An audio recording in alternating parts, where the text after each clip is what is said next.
హరీష్ రావు గారు నాకు సవాల్ విసురుతున్నాడు, మీరు ప్రాజెక్టులు ఏడగట్టినరు, రిజర్వాయర్లు ఏడగట్టినరని. నేను హరీష్ రావు గారికి టీఆర్ఎస్ నాయకులకు సవాల్ విసిరదలుచుకున్నా. పిల్లకాకులతో నాకెందుకు కానీ అసలైన ఆయనని రమ్మని ఆయనతోనే మాట్లాడతా. శ్రీరామ్ సాగర్ మీద మాట్లాడదామా, నాగార్జున సాగర్ మీద మాట్లాడదామా, శ్రీశైలం ఆనకట్ట మీద మాట్లాడదామా, జూరాల మీద మాట్లాడదామా, భీమా మీద మాట్లాడదామా, నెట్టంపాడి మీద మాట్లాడదామా, కోయిల్ సాగర్ కట్ట మీద మాట్లాడదామా, రాజోలి బండ డైవర్షన్ స్కీమ్ దగ్గర మాట్లాడదామా, లేకపోతే మంజిరా పరివాహక ప్రాంతంలో మాట్లాడదామా? చంద్రశేఖర్ రావు గారు, వీళ్ళని కాదు, నువ్వు రా, నువ్వు వస్తే నీకు తెలుస్తుంది మేమేం చేసినాం, మీరేం చేసినాం. తెలిసి తెలవక ఉడికిందో ఉడకక ఉరుకులాడుతున్నారు నీ అల్లుడు నీ కొడుకు.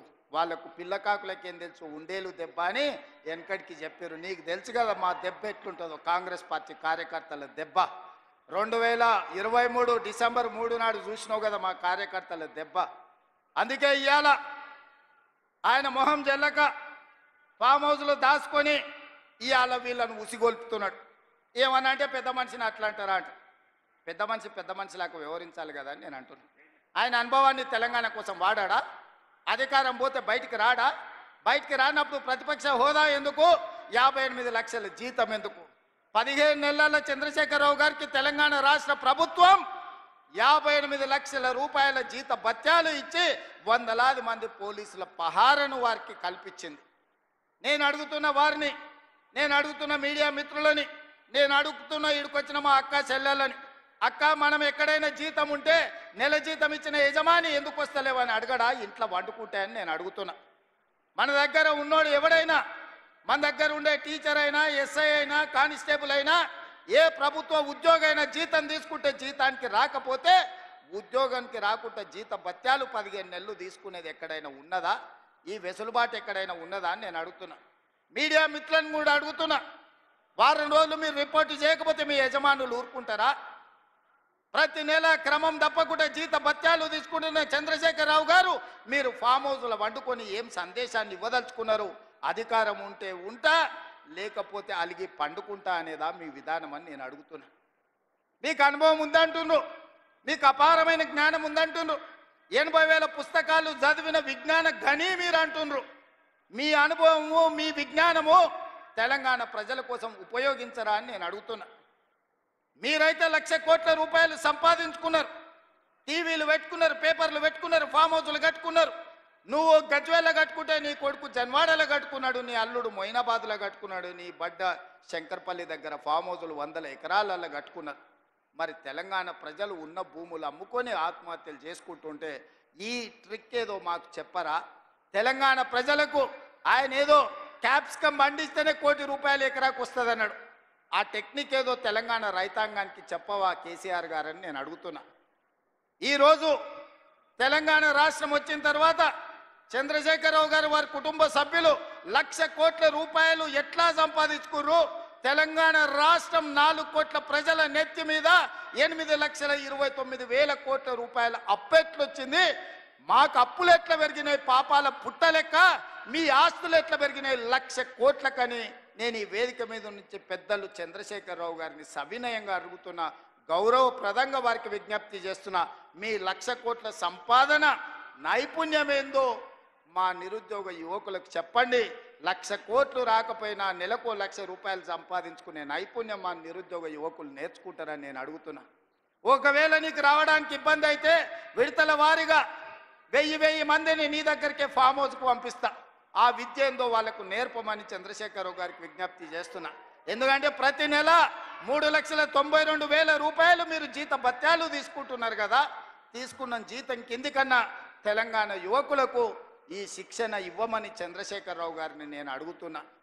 ఇవాళ వాళ్ళందరూ ఏందో పోయినట్టు, కొల్లగొట్టకపోయినట్టు వాళ్ళ ఆస్తిని, తుఫాన్ వస్తే దివిసీమ తుఫాన్లో మొత్తం సర్వం కోల్పోయిన వాళ్ళు వెనకటికి మనకు ఊర్లలో అడుక్కునేటోళ్ళు వచ్చేటోళ్ళు ఈడ జర సీనియర్లు ఉంటే తెలుసు.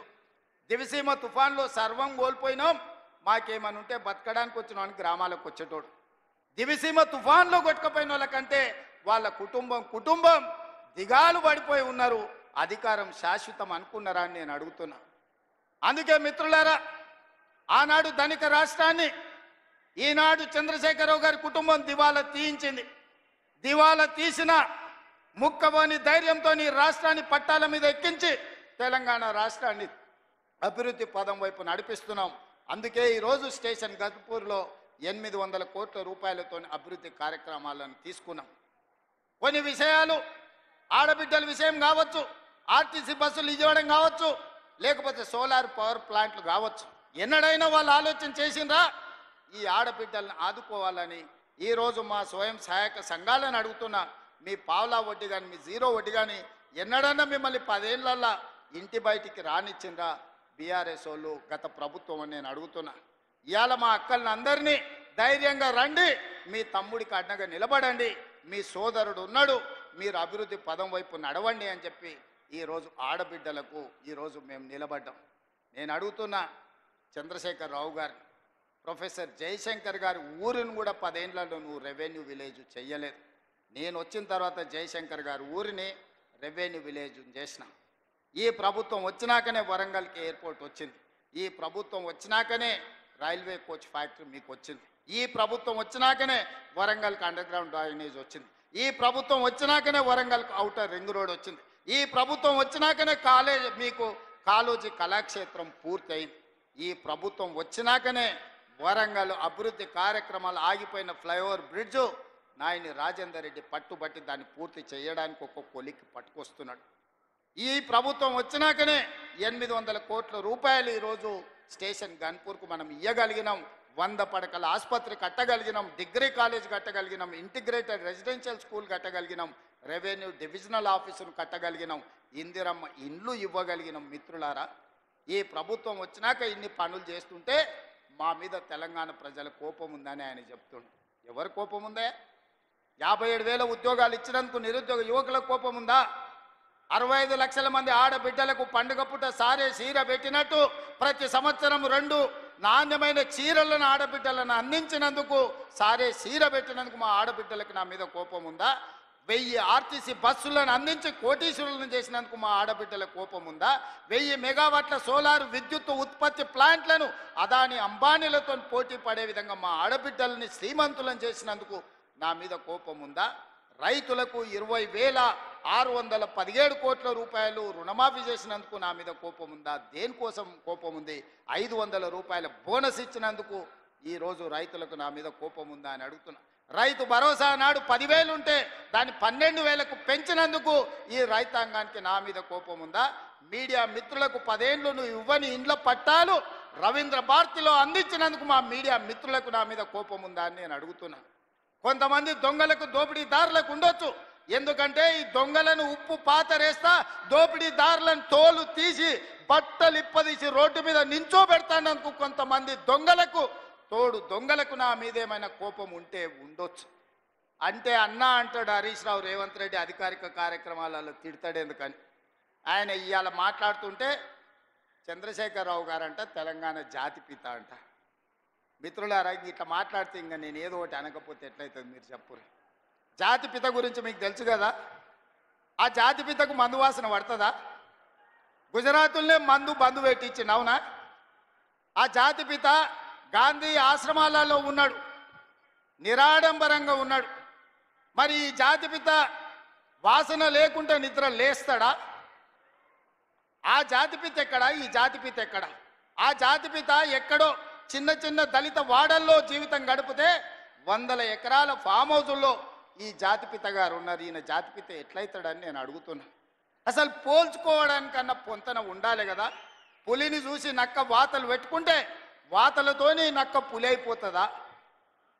జాతిపిత అంటే ఎవరు? కొండ లక్ష్మణ్ బాబూజీ జాతిపిత అంటే ఎవరు? ప్రొఫెసర్ జయశంకర్ జాతిపిత.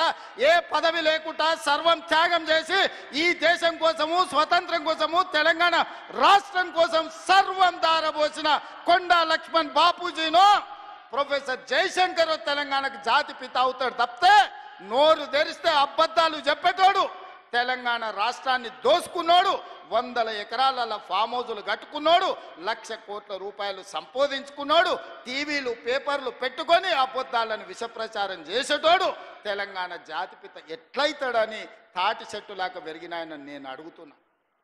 ఇవాళ నేను ఇక్కడున్న యువకుల్ని కూడా అడుగుతున్నా, ఎవడయా జాతిపిత తెలంగాణకు? తాగుబోతాడు జాతిపిత అవుతాడా అని నేను అడుగుతున్నా. త్యాగాలు చేసినోడు తెలంగాణకు జాతిపిత అవుతాడా? తాగుబోతోడు తెలంగాణకు జాతిపిత అవుతాడా అని నేను అడుగుతున్నా. ఒక జయశంకర్ ఒక కొండా లక్ష్మణ్ బాబుజో తెలంగాణ జాతిపితలు అవుతారు తప్పితే తెలంగాణను జలగల్లాక పట్టి పీడించుకున్నవాడు తెలంగాణ ప్రజల రక్తం దాగినోడు ఎవడు జాతిపిత కాడు. ప్రొఫెసర్ జయశంకర్ గారు ఊరిని రెవెన్యూ విలేజ్ చేయకుండా అవమానించిన చరిత్ర మీదైతే ఆ రెవెన్యూ విలేజ్ చేసిన చరిత్ర మాది. కాళోజీ కళాక్షేత్రాన్ని పూర్తి చేసిన చరిత్ర మీదైతే 10 ఏళ్ళు పడవ పెట్టిన చరిత్ర మీది. అందుకే మిత్రులారా, ఈరోజు తెలంగాణ సమాజం అంతా ఆలోచన చేయాలి. ఆనాడు తెలంగాణ ఉద్యమం చేసినాను, ఉద్యమంలో ముందు భాగాన నిలబడ్డాను. ఒక్కసారి కాదు 2 సార్లు తెలంగాణ రాష్ట్రానికి ముఖ్యమంత్రిగా చేసి 10 ఏళ్లలో దాదాపుగా నేను అసెంబ్లీలో మళ్ళా లెక్కలు చెప్తా. 20 లక్షల కోట్లు చంద్రశేఖరరావు గారి చేతిలోకి వచ్చినాయి. ఈ 20 లక్షల కోట్లు ఎక్కడికి పోయినాయని నేను అడుగుతున్నా.